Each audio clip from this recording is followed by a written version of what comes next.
Ya, shalom anak-anak. Hari ini Ibu akan kembali mengajar kalian di kelas. Ibu berharap ketika Ibu mengajar di kelas seperti ini, doa kita sama, bahwa segera Tuhan membukakan jalan sehingga kita kembali boleh belajar di kelas seperti sebelum masa COVID-19 ini. Ya, amin. Ya, anak-anak, hari ini Ibu akan mengajar tentang sakramen.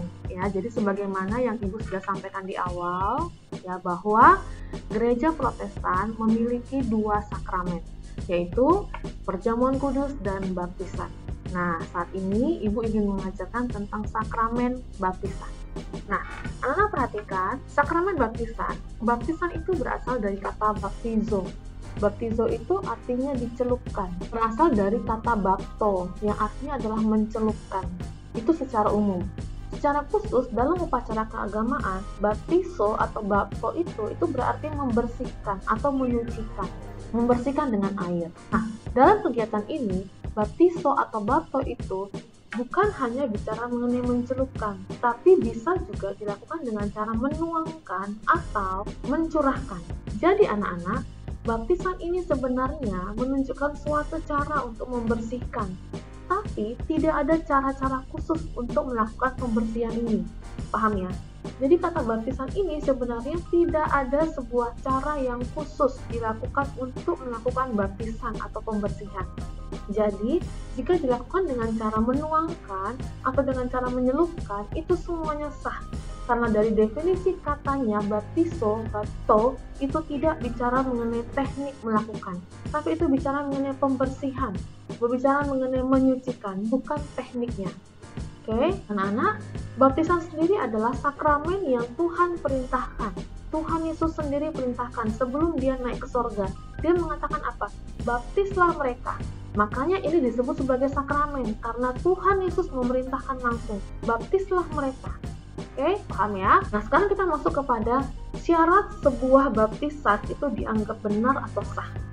Ada 3 syarat baptisan dianggap sah atau benar. Yang pertama, dilihat dari caranya, cara baptisan. Nah, sekali lagi, seperti dalam kata baptizo tadi, bapto tadi, kata baptizo itu tidak bicara mengenai cara, apakah harus diselapkan, apakah harus dituangkan, atau dicelupkan. Jadi anak-anak yang terkasih, saudara yang terkasih, syarat baptisan yang benar yang pertama adalah caranya. Caranya adalah boleh dalam bentuk dituangkan, boleh dalam bentuk diselamkan, atau dicelupkan. Itu yang pertama. Yang kedua, syarat baptisan yang benar atau sah adalah terletak pada formulanya. Haruslah menggunakan formula atau materai baptisan, yaitu formulanya adalah dalam nama Bapa, Anak, dan Roh. Perhatikan, dalam konteks ketika Tuhan Yesus mengajarkan kepada murid-muridnya sebelum dia naik ke sorga, Tuhan mengatakan apa? Baptislah mereka dalam nama Bapa, Anak, dan Roh. Jelas, 3 nama Allah Tritunggal ini diucapkan oleh Tuhan Yesus. Dengan demikian, itu menjadi sebuah formula, itu menjadi sebuah materai dalam melakukan sebuah baptisan yang sah sesuai dengan yang Tuhan Yesus ajarkan. Jadi syarat yang kedua adalah menggunakan formula dalam nama Bapa, Anak, dan Roh. Nah, sekarang yang ketiga, sebuah baptisan dianggap sebuah baptisan yang sah atau benar ketika menggunakan elemen air. Sekali lagi, elemennya haruslah air. Baptisan yang benar atau sah haruslah menggunakan elemen air. Seperti yang Tuhan Yesus lakukan dalam Alkitab. Ketika dia dibaptis oleh Yohanes Pembaptis, maka Yohanes Pembaptis menggunakan elemen air. Nah, anak-anak yang terkasih, itulah 3 syarat baptisan dianggap benar atau sah. Nah, anak-anak yang terkasih, seringkali orang melakukan baptisan ulang. Nah, apakah benar orang boleh melakukan baptisan ulang? Seringkali orang mengatakan keabsahan sebuah baptisan itu terletak kepada bla bla bla blanya. Anak yang terkasih, kita perhatikan sesungguhnya keabsahan suatu baptisan itu tidak terletak pada orang yang membaptis atau apapun. Karena keabsahan sebuah baptisan itu terletak kepada karakter atau pribadi dari Allah sendiri yang membaptis. Sekali lagi perhatikan, ketika orang mengatakan bahwa baptisan yang lama itu nggak sah, lebih sah baptisan yang baru seperti ini. Anak yang terkasih, sesungguhnya ketika seseorang melakukan baptisan ulang, sesungguhnya dia sedang meragukan akan janji Allah dalam Allah Tritunggal. sesungguhnya orang itu sedang meragukan integritas atau kesungguhan kepada janji Allah. Jadi, tidak ada istilah baptisan ulang. Ketika seseorang sudah dibaptiskan dalam nama Bapa, Anak, dan Roh Kudus, ketika seseorang sudah dibaptiskan dengan menggunakan elemen air, ketika seseorang dibaptiskan dengan cara percik selam tuang, itu adalah sah di hadapan Tuhan. Karena keabsahan sebuah baptisan terletak kepada Allah Tritunggal yang membaptis seseorang tersebut. Mungkin lewat seorang pendeta atau hamba Tuhan. Oleh karena keabsahan baptisan sendiri terletak kepada karakter atau pribadi Allah sendiri, bukan kepada pendeta yang membaptis ataupun kepada orang yang dibaptis. Jadi saudara yang terkasih, sekalipun kita merasa bahwa dulu saya belum sungguh-sungguh, dulu saya belum mengerti, dulu saya belum bla bla bla bla bla.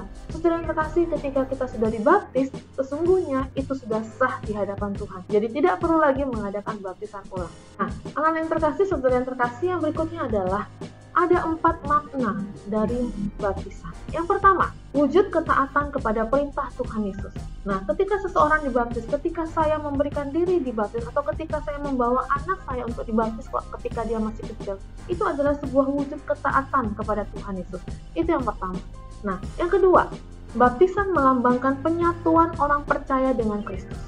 Sekali lagi, baptisan melambangkan penyatuan orang percaya dengan Kristus. Yang ketiga, baptisan menyatakan bahwa orang percaya telah bertobat atau orang percaya telah menjadi anggota dalam tubuh Kristus atau telah bergabung dalam salah satu jemaat Kristus di tempat tertentu. Dan yang keempat, makna baptisan adalah kesaksian orang percaya, kesaksian iman orang percaya di hadapan Tuhan dan jemaat Tuhan. Nah, anak yang terkasih, itu adalah 4 makna baptisan. Sekarang yang menjadi permasalahan yang sering kali diperbincangkan oleh gereja-gereja zaman sekarang. Apakah baptisan dilakukan ketika kecil atau baptisan dilakukan ketika dewasa? Nah, ini kita harus perhatikan baik-baik saudara yang terkasih. Nah, biasanya gereja Kristen Protestan itu terbagi dalam 2 bagian aturan. Nah, yang pertama, jika seseorang dibawa kepada Tuhan ya ketika kecil langsung dalam baptisan, maka rangkaian dari baptisan kecil adalah CD. Ketika dia dewasa atau ketika dia usia remaja, maka anak yang dari kecil dibaptis itu akan melanjutkan dengan CD atau peneguhan CD. Dan kebalikannya, yang kedua, jika gereja itu melaksanakan ketika bayi, maka anak ini diserahkan oleh orang tuanya ke gereja dalam konteks penyerahan anak. Maka ketika dia dewasa atau ketika dia remaja, ketika dia sudah mengerti mengenai firman Tuhan, maka si anak tersebut akan menyerahkan diri untuk dibaptis. Nah, jadi anak-anak yang terkasih, ada 2 metode dalam gereja Kristen Protestan dalam melaksanakan baptisan. Bisa dari kecil ataupun dari remaja. Dan rangkaiannya adalah jika baptisan dari kecil, maka ketika dia remaja itu akan dilangsungkan CD atau peneguhan CD. Dan jika dia dari kecil itu hanya diserahkan anak, dia belum dibaptis, maka rangkaiannya ketika dia dewasa adalah baptisan air. Nah, sekarang kita perhatikan, apa sesungguhnya kata Alkitab dalam hal ini?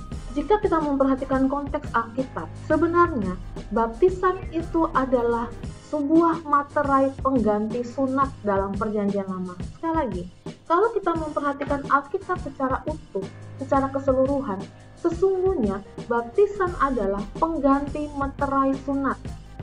Perhatikan ya, ketika perjanjian lama, orang Israel dari awal Abraham, ketika Abraham dipanggil Allah menjadi umat pilihannya, maka Allah memberikan perintah kepada Abraham untuk menyunatkan setiap anak lelaki. Mari kita perhatikan Alkitab kita. Kita buka dalam kitab Kejadian, pasal 17. Saya akan bacakan ayat yang pertama. Ketika Abram berumur 99 tahun, maka Tuhan menampakkan diri kepada Abram dan berfirman kepadanya, "Akulah Allah yang Maha Kuasa, hiduplah di hadapanku dengan tidak bercela. Aku akan mengadakan perjanjian antara aku dan engkau, dan aku akan membuat engkau sangat banyak." Lalu sujudlah Abram dan Allah berfirman kepadanya, "Dari pihakku inilah perjanjianku dengan engkau. Engkau akan menjadi bapa sejumlah besar bangsa. Karena itu namamu bukan lagi Abram, melainkan Abraham, karena engkau telah kutetapkan menjadi bapa sejumlah besar bangsa." Saya lanjutkan anak ayat yang ke-9. Lagi firman Allah kepada Abraham, "Dari pihakmu engkau harus memegang perjanjianku, engkau dan keturunanmu turun-temurun.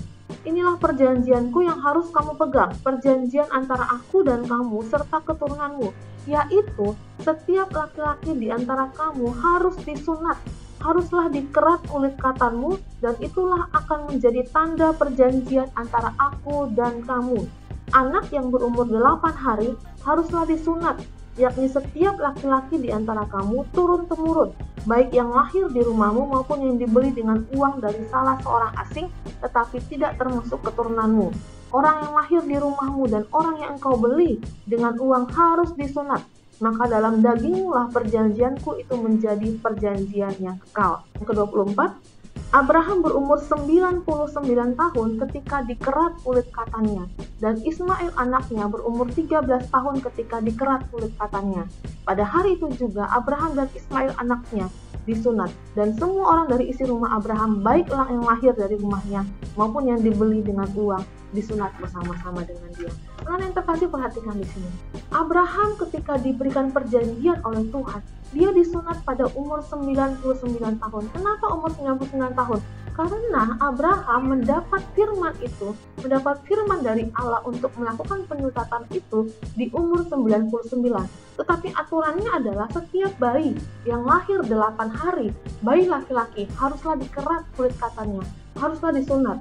Jadi sebenarnya ikatan perjanjian Allah kepada umatnya pada zaman perjanjian lama, dari usia 8 hari, setiap anak laki-laki haruslah disunat. Itu adalah tanda anak itu adalah anak perjanjian, bagian dari warga kerajaan Allah, bagian dari umat Allah. Tapi Abraham sendiri, dia disunat bukan umur 8 hari, tapi umur 99. Kenapa? Karena perintah untuk penyunatan itu dilakukan, Tuhan berikan kepada Abraham ketika usianya 99 tahun. Anak perhatikan sekarang, kita masuk kepada baptisan. Anak perhatikan, dalam Kolose 2 ayat 11 sampai 12, Ibu akan bacakan. Dalam dia, kamu telah disunat, bukan dengan sunat yang dilakukan oleh manusia, tetapi dengan sunat Kristus yang terdiri dari penanggalan akan tubuh yang berdosa. Karena dengan dia kamu dikuburkan dalam baptisan, dan di dalam dia kamu turut dibangkitkan juga oleh kepercayaanmu kepada kerja kuasa Allah yang telah membangkitkan dia dari orang mati. Saudara yang terkasih, bicara mengenai sunat adalah pengganti baptisan. Baptisan, ya, baptisan itu pertama kali dibawa oleh Yohanes Pembaptis. Ketika dia dewasa, maka dia menyeru-nyerukan kepada setiap orang untuk bertobat, karena dikatakan Mesias akan segera datang. Jadi Yohanes Pembaptis adalah pembuka jalan untuk Mesias, yaitu Tuhan Yesus. Nah, Yohanes Pembaptis mengajarkan orang untuk dibaptis. Perhatikan, Tuhan Yesus Kristus dibaptis oleh Yohanes Pembaptis ketika Yesus Kristus dewasa. Kenapa demikian? Karena ajaran dari Yohanes Pembaptis ini ada ketika Yesus usia dewasa. Baptisan adalah meterai pengganti bahwa orang itu sudah menjadi milik Kristus. Dulunya disunat modelnya, sekarang dalam perjanjian baru, meterai ini adalah meterai baptisan karena berlaku untuk setiap gender. Jika perjanjian lama, wanita adalah bagian dari pria, sehingga sunatlah model meterai itu. Sementara dalam perjanjian baru, wanita dan pria itu masing-masing mempertanggungjawabkan diri di hadapan Tuhan. Maka model meterainya adalah baptisan yang dicetuskan oleh Yohanes Pembaptis ketika dia dewasa. Nah, makanya Tuhan Yesus dibaptis ketika dia di usia dewasa. Tapi pertanyaannya, apakah benar baptisan itu dilangsungkan ketika kita dewasa? Nah, jawabannya adalah tidak. Jadi ketika anak-anak yang masih kecil pun kita dapat membawa mereka kepada Kristus. Kita dapat membaptis mereka sebagai tanda bahwa mereka adalah bagian dari kerajaan Allah, bagian dari warga kerajaan Allah. Nah, anak yang terkasih, jadi inilah rangkaiannya. Jika dalam sunat, anak yang masih kecil yang belum bisa mengerti apa-apa sudah diikatkan perjanjian dengan Allah lewat sunat dalam perjanjian Allah kepada Abraham, maka apakah tidak bisa bahwa orang yang diikatkan perjanjian dengan Allah itu dilakukan juga masih kecil dalam model baptisan? Ya, ini adalah sebuah penggantian model. Jadi sunat dan baptisan adalah sama, sebuah meterai, sebuah tanda, di mana ketika orang disunat atau ketika orang dibaptis adalah tanda bahwa mereka adalah warga kerajaan Allah. Nah, jadi kalau kita bertanya, Bu, apakah baptisan anak itu sah atau tidak? Tentu saja sah. Justru baptisan itu dilangsungkan sebaiknya ketika dari kecil, lewat iman orang tua. Orang tua yang beriman kepada Tuhan Yesus, dia akan membawa anaknya kepada Tuhan dari kecil. Anak ini sudah diikatkan perjanjian sebagai anak Allah, sebagai warga kerajaan surga, sebagai warga dari sebuah jemaat dalam gereja setempat. Nanti ketika dia besar, dia akan disidi, dia akan menyatakan sendiri imannya di hadapan seluruh jemaat Allah. Nah, jadi baptisan anak itu sangat sah karena merupakan meterai yang sama dengan perjanjian lama, meterai sunat. Yang kedua, dasar dari baptisan anak adalah Rasul 2 ayat 38-39. Ibu akan bacakan. Jawab Petrus kepada mereka, bertobatlah dan hendaklah kamu masing-masing memberi dirimu dibaptis dalam nama Yesus Kristus untuk pengampunan dosamu, maka kamu akan menerima karunia Roh Kudus. Sebab bagi kamulah janji itu, dan bagi anak-anakmu, dan bagi orang yang masih jauh, yaitu sebanyak yang akan dipanggil oleh Tuhan Allah kita. Anak-anak yang terkasih, jadi apakah dasar dari baptisan anak-anak? Nih kita lihat ya, bahwa ternyata ikatan perjanjian Allah dengan umatnya juga berlaku bagi anak-anak. Sekali lagi, ikatan perjanjian antara Allah dengan umatnya juga berlaku atas anak-anak. Jadi sebaiknya sedari kecil, sedari anak-anak, seorang anak sudah diikatkan perjanjian, dimeteraikan dengan baptisan.